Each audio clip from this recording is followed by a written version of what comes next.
Good morning, everyone. Good morning. It is great to see all of you. We are going to get started. So I encourage you to find your way to a seat, and please feel free to get up during this hour and grab some coffee or refreshments if you need it. It's wonderful to see both familiar faces and new faces with us this morning. And if you're visiting with us today, we're especially grateful to have you here. Thank you so much for joining us. And welcome also to those of you joining us by way of Zoom. We can't see you, but I hope you can see and hear us all right.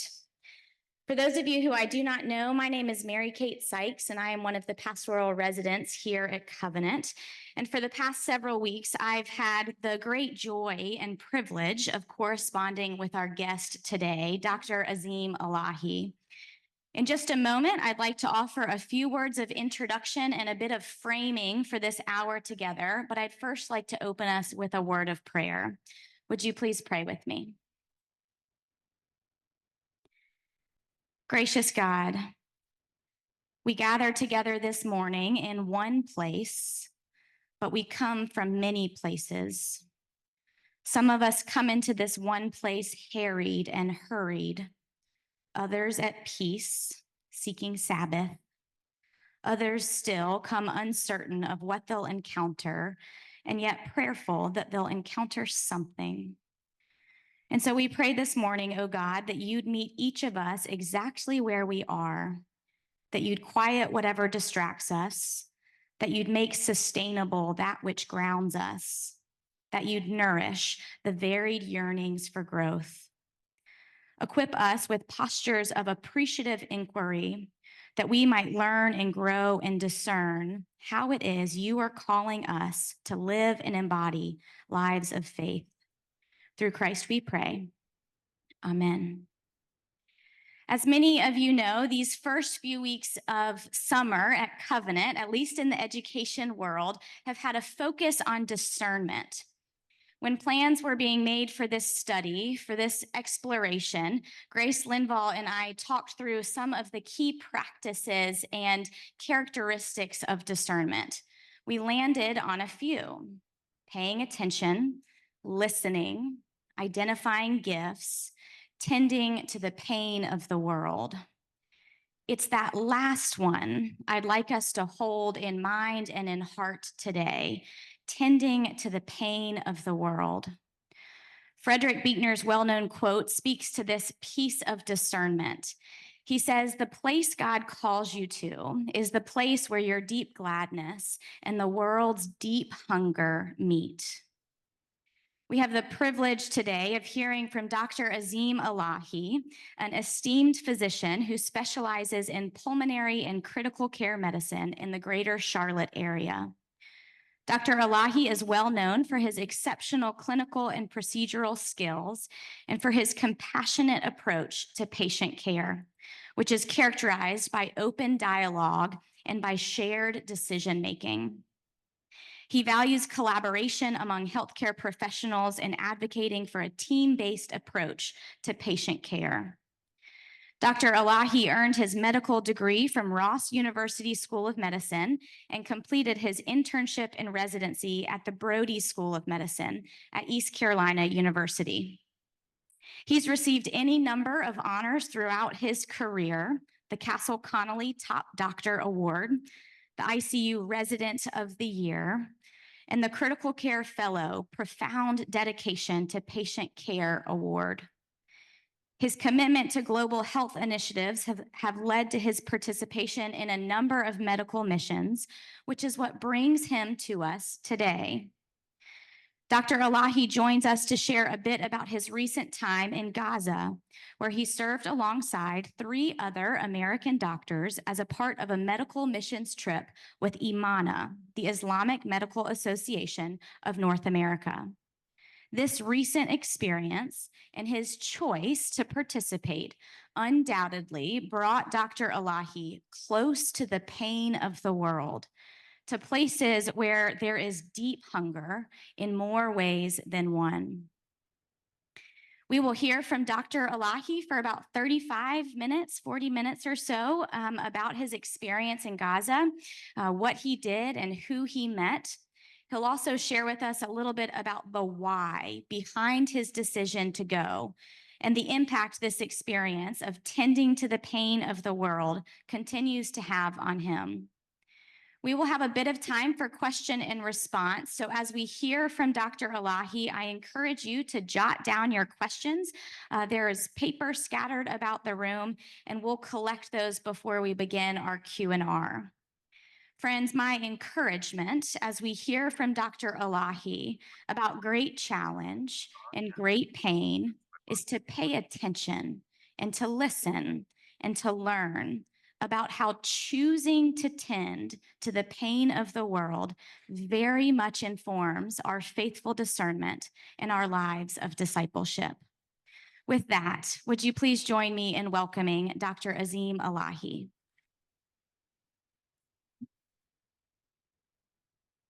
Hi, guys. Thank you.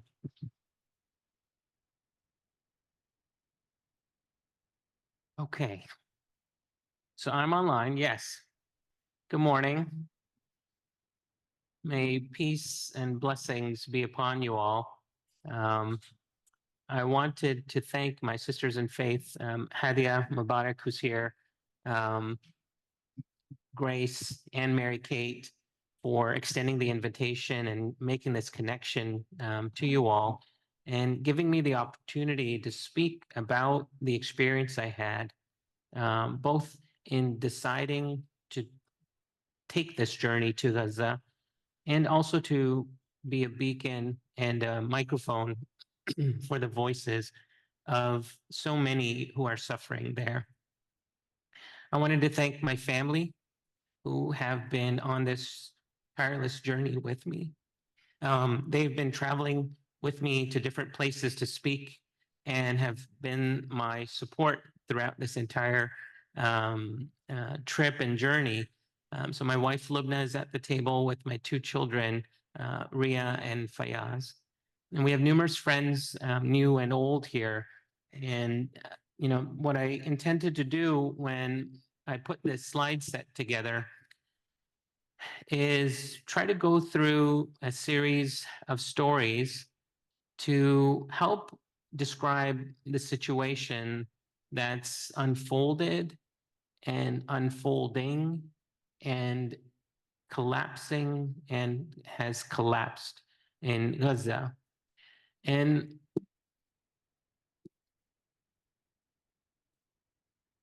I'm going to click next slide. Here we go. So this is sort of the framework of our conversation this morning. I truly can speak about each of these areas for hours on end if you let me, but it'll get tiring. And so we'll try to spend about 30 or 40 minutes to cover some of the things that I thought would be important and impactful in this brief amount of time. But I also wanted to give an opportunity to you all to be able to ask questions because at the end of the day, these sessions are for all of us to learn from each other.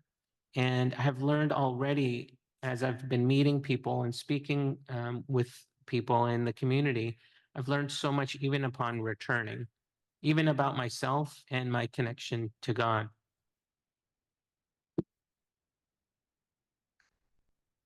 Yeah.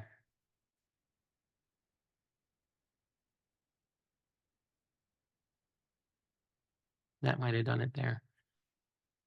So I come to you today as a son, as a brother, as a husband, as a father, as a physician, but also just at the core of myself as a humanitarian. And I think when you ask yourselves as you're making difficult decisions, when you answer those questions within your inner dialogue, and as you answer these questions with your connection to God, you have to understand if you have any sort of bias or not. And a quick way to remove that bias is just to peel away layers and realize that despite the color differences, the language differences, the food differences, the geographic differences, we are all one in this world.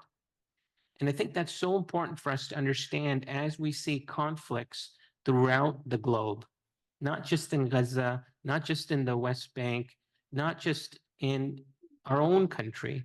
It seems to be such a universal issue that I've grown up with, especially the plight of Palestinians. And I'm sure many of us in this congregation, many of you all in this congregation have been exposed to.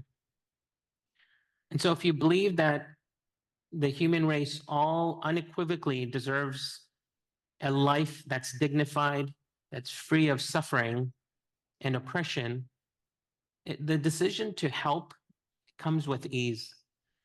It's such a simple decision to say, yes, I'm willing to do something about it. Now, what you do is different for each of us. The fact that they had to pull out extra chairs tells me that this is a room full of people who are taking action. There's an audience online who's streaming this as well. These are people like you all who have taken action today to say, I want to be here, I want to learn, and I want to ask questions as well. And so I truly appreciate you all being here and those of you online.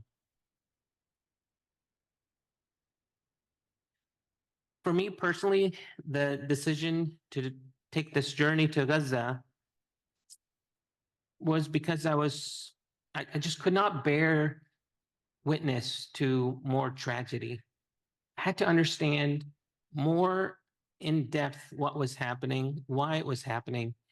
And because of my training, I had to be able to use my background to contribute in a positive way. So my journey from Charlotte to Gaza takes me past decades prior to me even moving to Charlotte. God has a path for each of us. And I didn't realize it at the time that going to medical school in 2009 and completing my residency in 2013, finishing pulmonary and critical care fellowship in 2016, having the opportunity to travel to Gaza in 2019, the pandemic even, where I realized I just wasn't happy any longer where I was working. And the decision to change jobs in this scary era right now of healthcare. I traveled in August of 2023 on a medical mission trip to Pakistan, which is where my parents were born. And I traveled with the organization I traveled to Gaza with, Imana. And so all of these things in my history are what led to the invitation to travel to Gaza and are what led to my confident decision in answering that call to say, yes, I'd like to be part of this trip that you have arranged for us. Now, I'd be lying to you if I didn't say there were obstacles both within me that I had to reconcile, but also external to me. Anyone that knows traveling understands that there are delays, that there are connections that can be missed. And a delay right out of Charlotte where it was clear skies up until the time we boarded and it just had this massive downpour and thunderstorm delayed us by about an hour and a half, enough so that I missed my connecting flight at JFK. Now, I arrived at JFK with a boarding pass for my missed flight. And so they had to put me on a standby flight for the next flight. But I did have a confirmed boarding pass for an evening flight as well.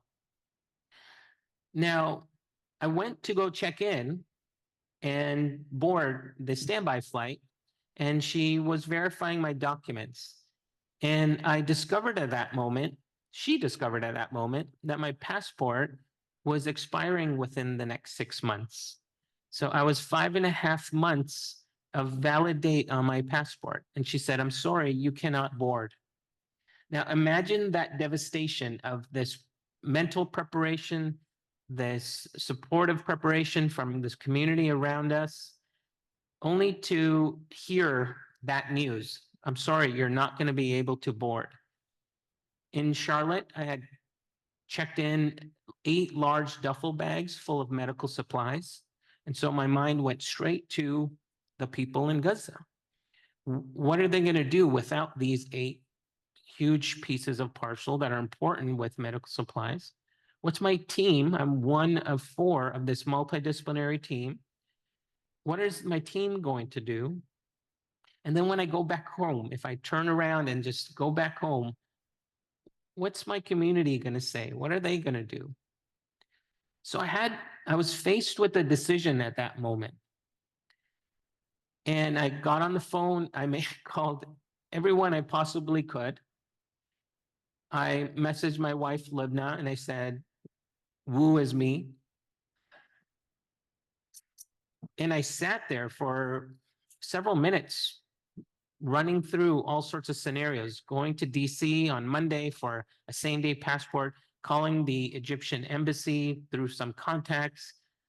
But in the Islamic calendar, Eid had just been celebrated on the Wednesday, and it was Friday when I was flying out. Literally every option was closed, and the weekend was upon us. And you're there for a short period of time. My trip was in total about 15 days. But I had this boarding pass for the next flight. And so in my head, I said, do I just accept God's plan with this boarding pass? Or do I accept God's plan that it was not meant to be? And I think that's the decisions you have to make sometimes in your mind that are not easy at all. And so I said, Bismillah, I put my trust in God. And I was the last person to board. And I tried to tell the stewardess that my passport or something. And she just said, are you going to board or not? She didn't look at the date. And I said, Bismillah, and I boarded. Now, I boarded not knowing my fate at JFK. So JFK, I had another connection. So then my journey took me from New York to London Heathrow, where I had another connection. And I did not have a boarding pass to Cairo. So I was still standby for that. But anyhow, a long story short, God works in miraculous ways. And I was granted a boarding pass after 45 minutes with my heart rate stuck at 130. Confirmed on my Apple Watch that I shared with my wife, Lubna. But I made it. So as I landed in Cairo, reunited with my team, we sort of consolidated all of our parcels. We had acquired supplies in Cairo as well. And this is the journey it takes to get to Gaza. It's not a long distance, actually. It's 250 miles. But you have to travel through the desert, the Sinai Peninsula, and you take a tunnel through the Suez Canal as well. And that's the picture on the right. So on Google Maps, it says, hey, this should take you 5 hours, no problem. Grab a coffee and you're good to go. But there are checkpoints as you traverse the Sinai Peninsula. And then you've got a whole convoy of, supplies, and there's hundreds of you. There's about 120 of you when you calculate all the vehicles, the supply, the logistical teams and such. And so it took about 9 or 10 hours. Now, it all means nothing. That those are hours that you forget about very quickly when you reach some kind of destination. And for us, it was the Egyptian side of the Rafah crossing. That's what it looks like. And that's my team. The tall, rugged guy, not me, the one to my right, is a logistics person who wished he could join us, and we wished he could join us, but had to turn back just because he wasn't part of the approved medical personnel traveling with us. And then right in the middle, that rugged female doc is an emergency room physician, probably the most incredible emergency room physician I've met so far. To her left is Ismail Meher. He's an anesthesiologist in New York. And then all the way to the right is Dr. Shark, who is a vascular surgeon in Atlanta. So that was our team composition. As you cross through into Gaza, you face this sign as you collect your bags and you enter, you exit the airport. And this is where all of us take our photos because it's such a moment of triumph when you arrive and you see this sign and your intentions are to help the people in Gaza, and you see this sign that says "I love Gaza," because truly any of us that are willing to travel and make it across that far have this feeling. Now, I wanted to kind of just give a little bit of background geography, because I know many of us were well aware about what's happening in West Bank. There are trips that are coordinated and arranged, but I will tell you, not many of us truly know what's happening in Gaza, especially outside of the Arabic world and outside of the Muslim world. So, the West Bank is more open to you all visiting and learning and understanding, and I think less so Gaza. And so that little strip there between the Sinai Peninsula and Israel and the sea is Gaza. And what I wanted to do here is just kind of give you a little background about what this looks like. And it might be hard to see on the screen, but the strip itself is a small territory. It's a small parcel of land. And what's shown there is a length of 25 miles and a width, I think it says 10 kilometers or about 6 miles. That area is smaller than what we have here in Mecklenburg County. And there are about 2.2 million civilians there. Amongst them, majority of them are actually refugees. So most of the civilians in Gaza are actually refugees that have been displaced into Gaza. So the map on the left is what I'm going to try to dissect. What I've done is dissected into the geographic boundaries that are true in Gaza, which is you have North Gaza, you have Gaza City, Sector 2, and then you have the Middle Gaza, which is Deir al-Balah. And then in the fourth and the sort of the bottom sections, you have Khan Yunis and Rafah. I'm going to kind of go through that just very briefly. Now, in the north, you have this huge refugee camp right in the middle there, Jabalia. And what you can see is that without any sort of, this is all pre-war context, these are estimates of the population. So you see about 500,000 of those, 2.2 million in the northern region. As you go into Gaza City, it's the most populated. It's most dense populated, and it's where the big medical centers are. So Al Shifa Hospital was in Gaza City.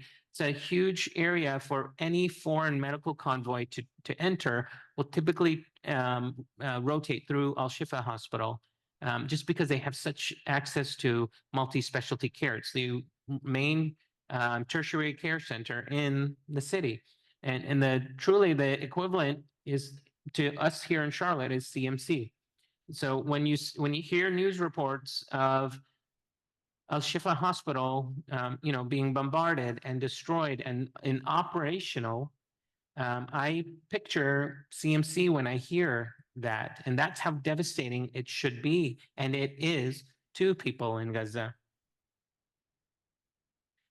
In the bottom right corner, you see the Gaza power unit. And what it shows, it's a little hard to see again, and I apologize for that, but 57% deficit in power supply to the Gaza Strip. And what you see there also is a quarter of that power is provided by Israeli power lines.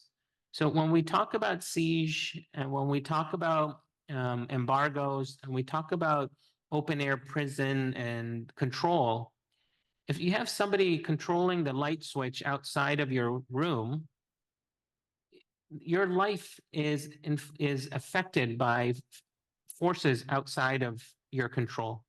And that's very true in Gaza. Now, as we go into the middle and the south, here we have Deir al-Bala, and I'm just going to skip to the bottom because this is where I spent my time.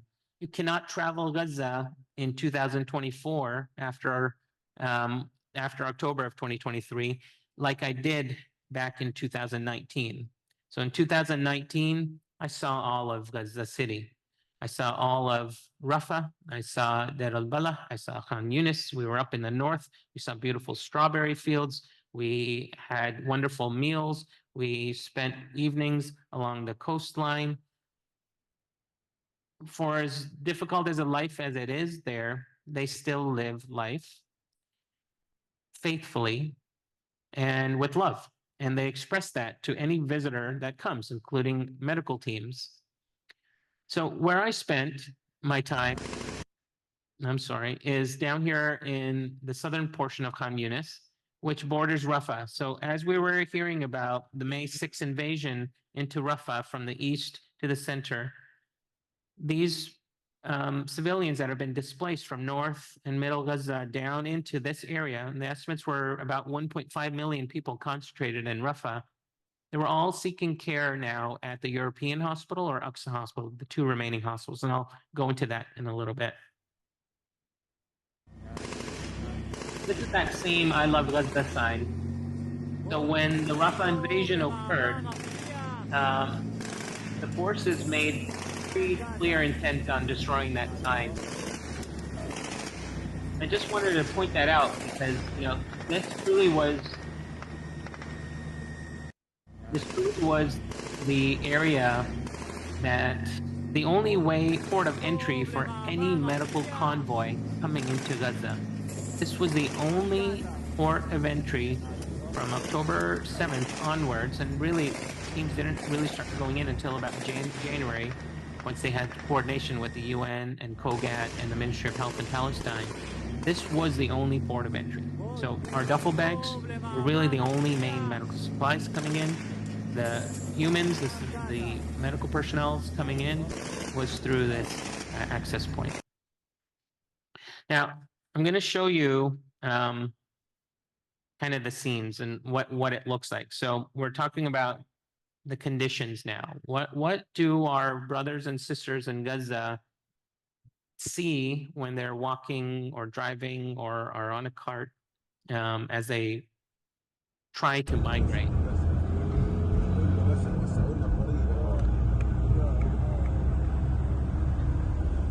Now, where we're driving is the main artery that traverses from the south all the way up to the north to Erez Crossing. And this is Salahuddin Road. And so this is a main road. This is a highway. And if you imagine driving through our highways here, you see developed cities. And that's what Khan Yunis is. This is Khan Yunis. It's a developed city. And I don't have to point out that everything you see, within your sight is destroyed. There's no sense that single building was targeted discriminately. This is clearly an indiscriminate attack on this entire region. Now, we did not venture outside of the hospital campus very much. So this was a 25-minute drive to deliver supplies to Aqsa Hospital, and I'll show you guys what that looks like in just a minute. Otherwise, we stayed on the hospital campus site for our own safety. Now, I hope this projects okay. It may, yes. So what this shows are the different hospitals and how they're separated into the different sectors. And that's where that square box that's blown up there, that's Gaza City, and that's why it's blown up, because that's the main, blown up's the wrong term, perhaps zoomed in, yeah. It's zoomed there or highlighted there because it's the main medical center, but everything marked with an H is a hospital, and the larger that H is, the larger capacity. So there's more hospital beds there. Now,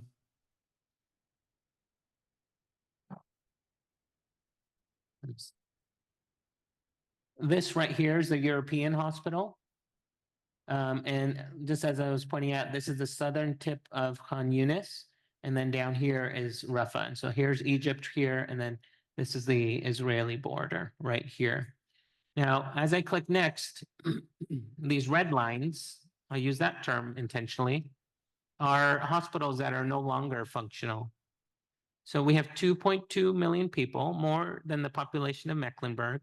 We have a Presbyterian hospital here. We have a CMC hospital here. We have a Mercy hospital here. We have all of these satellite hospitals all around this 1 million, 1.2 million population here in Mecklenburg County. But now systematically from north to center to south, all of these hospitals have been destroyed. They're no longer functional. So what you've had now are medical personnel and civilians displaced, and the medical personnel who have this inner desire and inner calling to still help their people, to still have a dignified day of work, to still have some purpose, these folks then migrate into the remaining hospitals that are functional. And so what's happened now is what we have now are medical personnel migrated around Al-Aqsa Hospital and helping the healthcare system there, as well as the European hospital. So fortunately or unfortunately, we have a concentrated healthcare presence in certain areas because of that. Now, I was sharing with you all when I began that I have my family here for support. These medical personnel oftentimes don't. They don't have that support. So imagine going through this trauma. Imagine going through the difficulty of being displaced not once, not twice, not 3 times, but multiple times, going from north to center to a camp, Nusayrat camp, to Rafah in the east, then having to push out to the west. A lot of the staff are coming from camps as well. They don't have homes.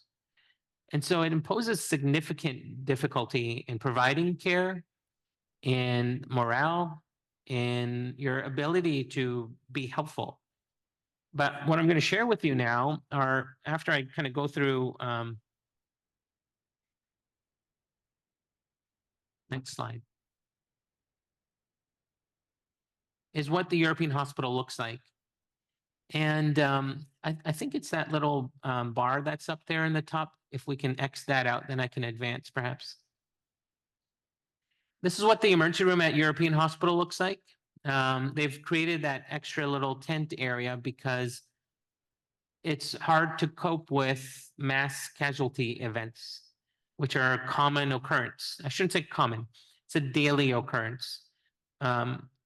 So with that there, you're able to kind of help with crowd control.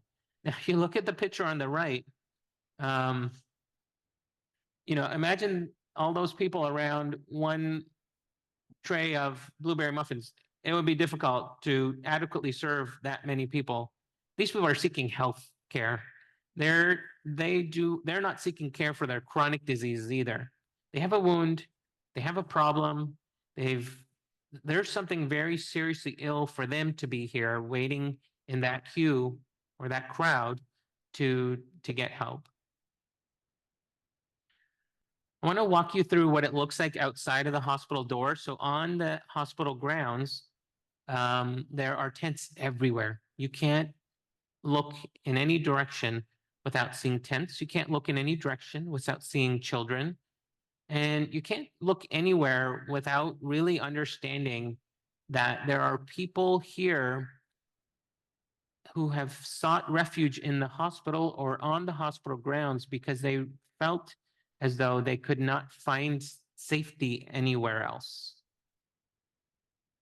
Inside the hospital, a very similar display. There are drapes hanging from the ceilings, and these are families separated by these drapes, finding home, shelter. So there are mats on the ground behind them, and that's where you'll see 3, 4, 5, 6, 7 people trying to live life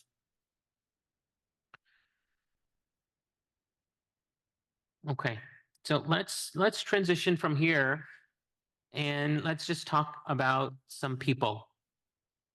And this is Hassan. Hassan's a 22-year-old dental student. I practiced this a couple times, and I kept saying Hassan is a dental student.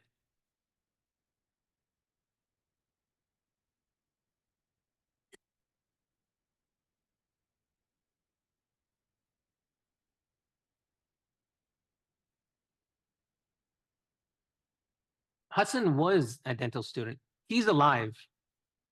His school is not. There are no schools that are alive. So Hassan was a dental student because he cannot continue his studies. How many of you all here have children in college? We just celebrated all these graduations. How many? I heard about some people in residency. How many have children in medical school, dental school, graduate degrees, college?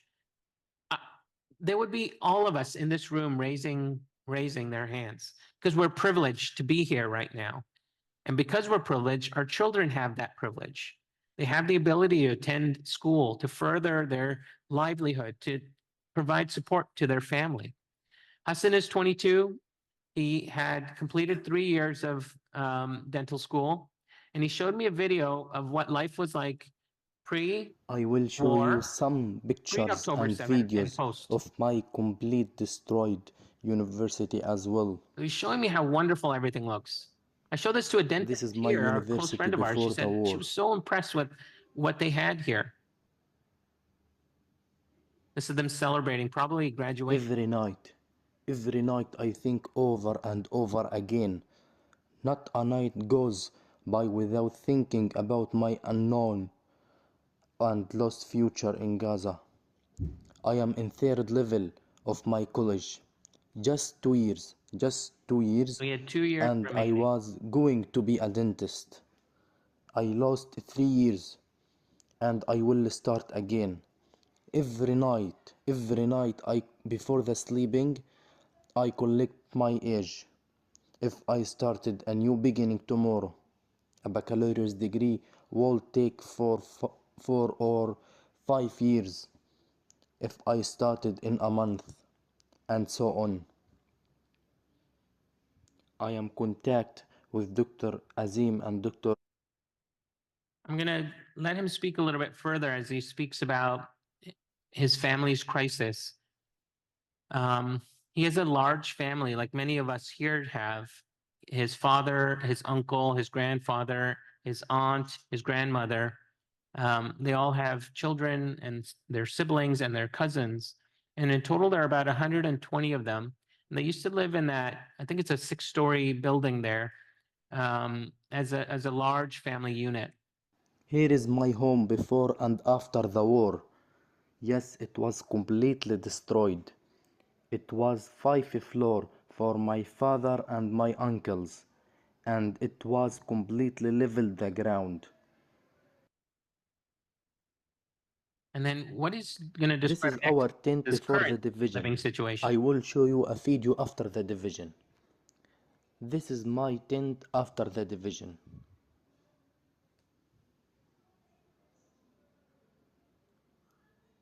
And here is an internal corridor. From the chair, until the end, from the chair to the yellow covering here, to the yellow covering screens, 4 families live here. Here is my father's tent. As you can see, here is it from inside. The tent consists of some mattresses and something on the table. We do everything here. As you can see, this is a private space.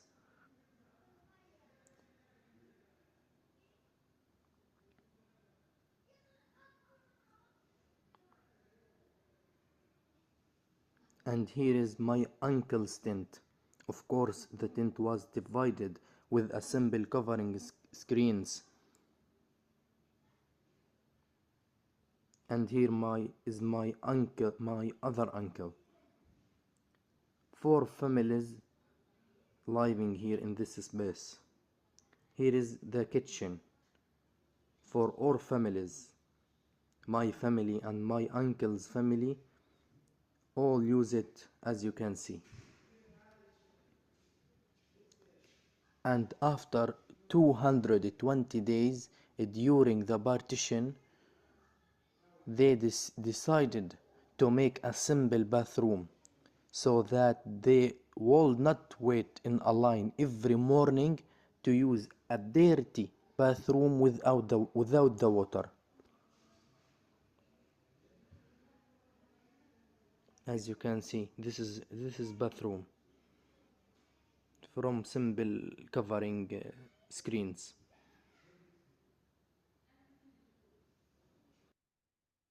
So I'll say this is definitely a much more sophisticated tent life than what I saw there.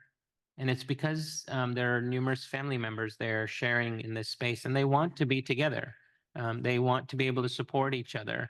And I'd imagine we'd have something similar here as well, where we'd want to be close to our family that provides us with the greatest amount of love and support. Is this the first time seeing what a tent looks like for most of you guys? Yeah, okay.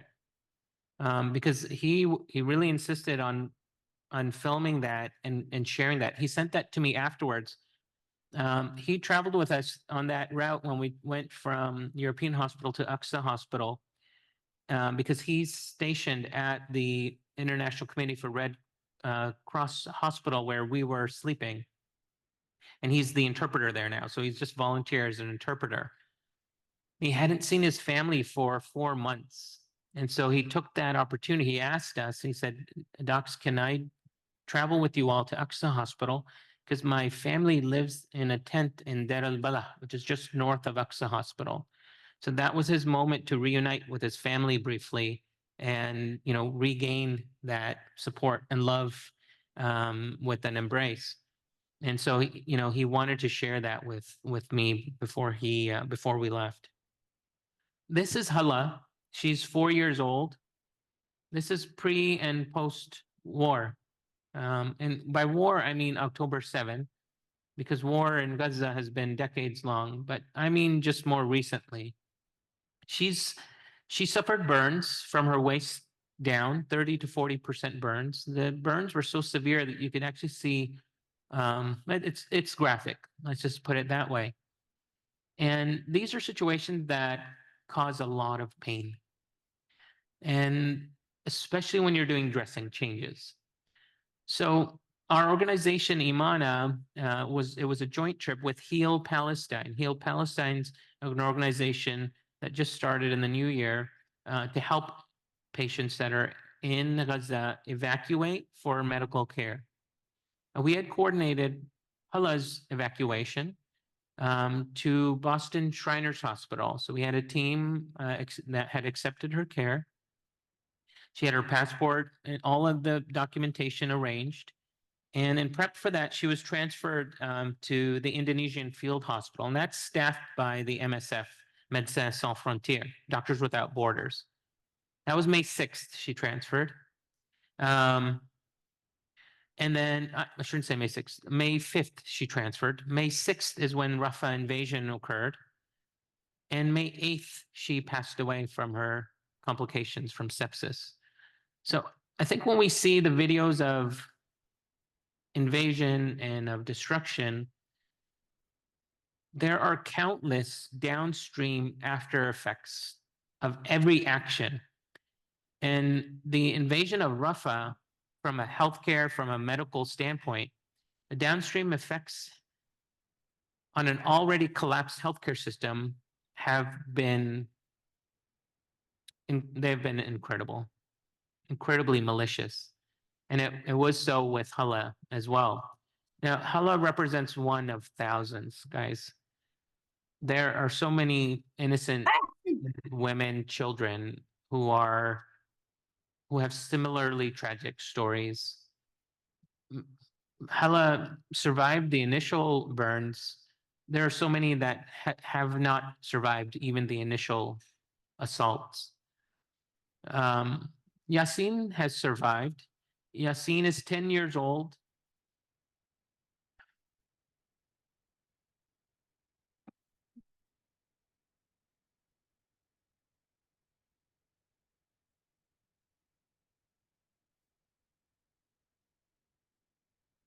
Yasin survived, but his father and his brother did not. So he was a victim of a bomb blast where they were staying, and he lost both of his legs. So his care, so that's Dr. Shark there on the railing there. And he had his hospital accept Yasin's case pro bono. And so we had also coordinated with Heal Palestine his medical evacuation to get his wound care and prosthetics.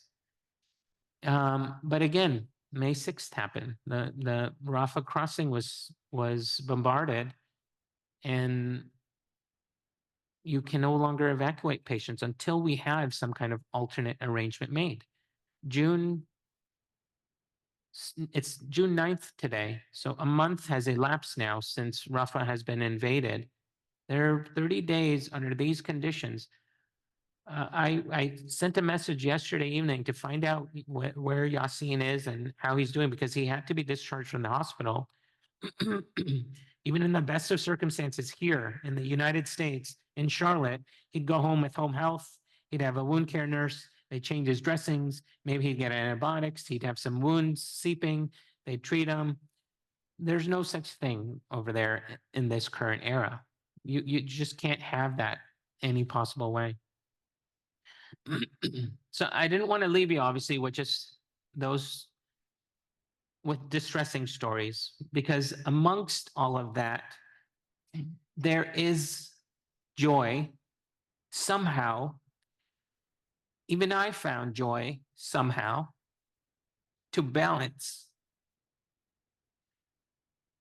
all of the difficult things you heard and saw. These are two doctors that worked in the ICU with me. Dr. Elman Yama is in the blue. Dr. Abed is in the back with the button-down shirt.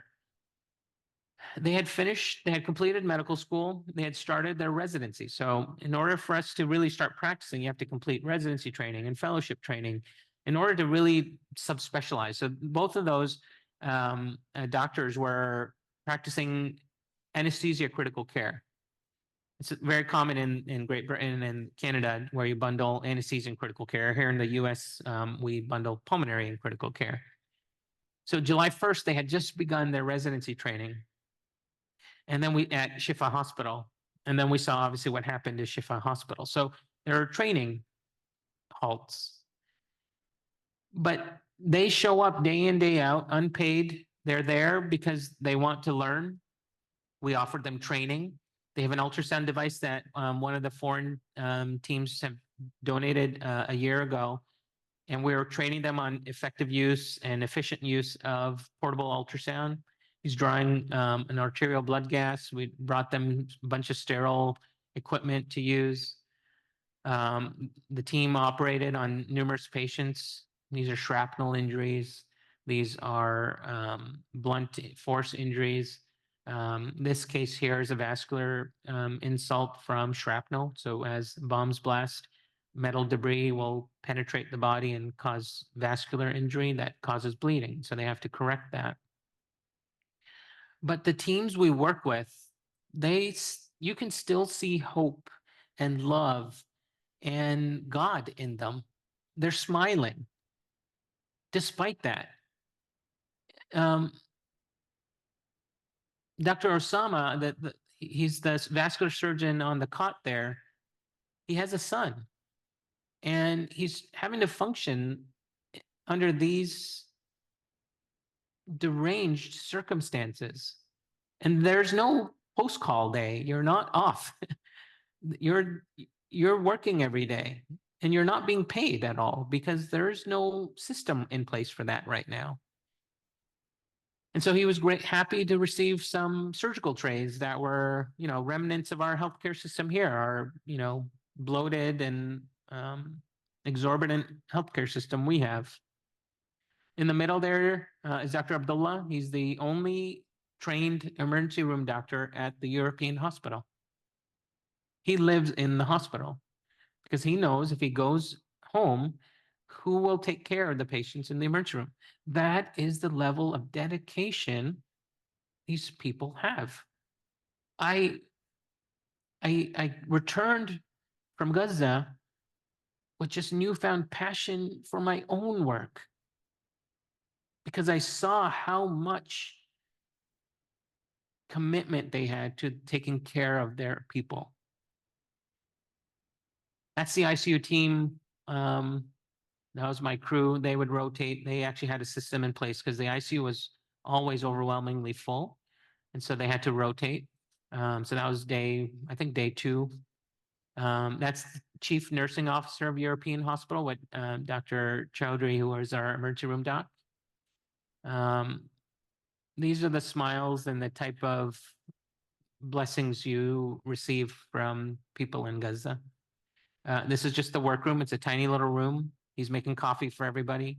He received a bag of dates. He bought a bag of dates, and here he is sharing it with me. He put a knot on that bag and handed it to me.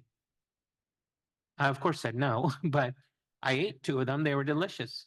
But that's how generous they are, despite having so little. I come home and I wish I had that degree of humility and that degree of generosity to do the same. Hussein is somebody that Dr. Meher worked with 3 years ago. He's an UNRWA employee, actually. He's lost 40 pounds of weight. My partner couldn't even recognize him because he had lost so much weight because they don't have food. But he said, my mother wanted to make a meal for you all. So we're on the ground in our little call room, and he made a traditional Palestinian dish. His mother made a traditional Palestinian. We got brother Hussein here, my good friend. Oh, made us Bismillah. Oh, perfect. Look at that. Oh. These are moments that I felt God's presence. These are moments that I understood how Palestinians resist and how they demonstrate how resilient they are. That's a common word we hear when describing Palestinians, especially in Gaza, and especially when he brought all this. He literally packed it all up and had plates and spoons and a salad. And I mean, it was a full meal that we had there. And with so little that they have, the amount of generosity, I just couldn't understand. This is Tima. She's an artist. She's 16 years old. She sketches the most beautiful pieces of work in her little art book. And she made each of us a piece of, for her, I think this was therapy. This is therapy to get her through trauma. And you'll see that in some of her artwork as well. Some of the artwork depicts people who have since departed our world.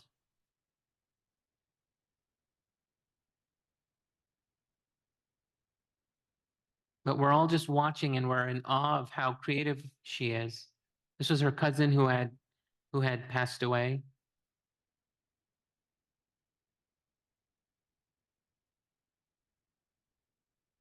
But even through art, we're seeing resilience. Even through art, we're seeing resistance. And we're seeing her love too. She smiles the whole time she's sharing this with us. This is the piece I have at home. And then throughout the day, you just look up in the sky and you're ignoring the drone, you're ignoring any other sounds of shelling or bombing. You'll see these beautiful kites. They're homemade. Children make them. You'll see these kites flying in the sky.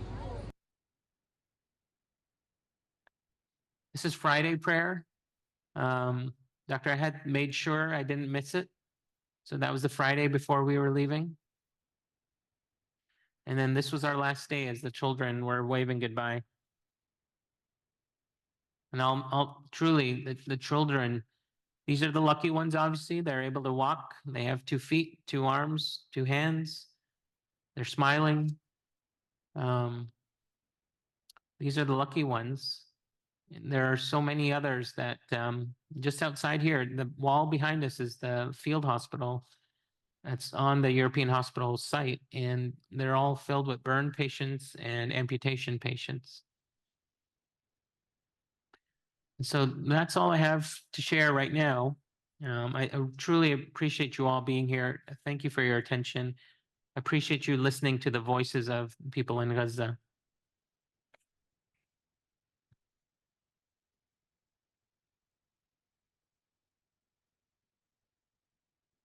Thank you. Thank you. Thank you.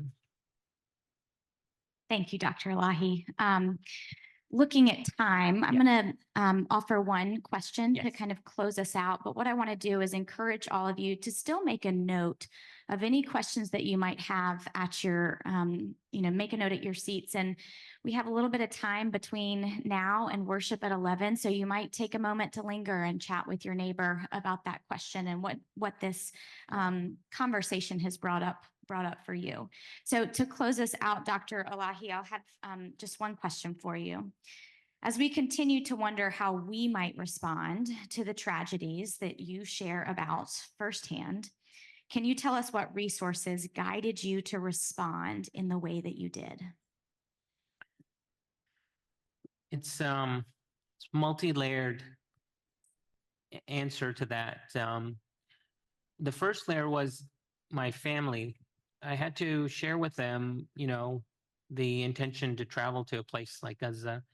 And obviously there with that, especially after we had just seen the bombing of the WCK, the food aid workers that were targeted. I think it was a couple of days prior to us leaving. But I had to reconcile with myself, the reasons I was going and what my intentions were and what I was able to bring to the table to help my brothers and sisters in Gaza. But I had to seek approval from my family to make sure that they felt comfortable with me leaving as well. And it was difficult at first, but they understood the need. And I remember I missed a trip that my son had. It was a 5th grade class trip. It was a camping trip, and we were supposed to spend 3 nights there, and I was chaperone. And I shared with him that if I went to Gaza, I would miss his class trip. But we've never let him, spend the night anywhere without any of us. And he looked me square in the eyes and he said, Papa, your Gaza is so much more important than my trip. And to me, as I reflect now, retrospectively, if a young man like him, 10 years old, has the ability and the insight and the judgment to know what's wrong and what's right, we should all as well. So that helped me make that decision so much easier. I had so much support from our community. We have a bunch of our community members here today, even that I could not have done without them. I had shared a fundraiser, and within a week, we had raised funds to provide supplies for the entire trip. But within the medical community world, there are resources in place through Imana's network, nationally and internationally. It takes a lot of coordination. I can truly speak about that question for a solid 30 or 40 minutes because the amount of resources needed to travel to Gaza requires a lot of coordination, a lot of support, and then a lot of actual on the ground connection with logistics. Yeah. Thank you. Would Thank you you. join me in thanking Dr. Elahi once more? Thank you all. Thank you.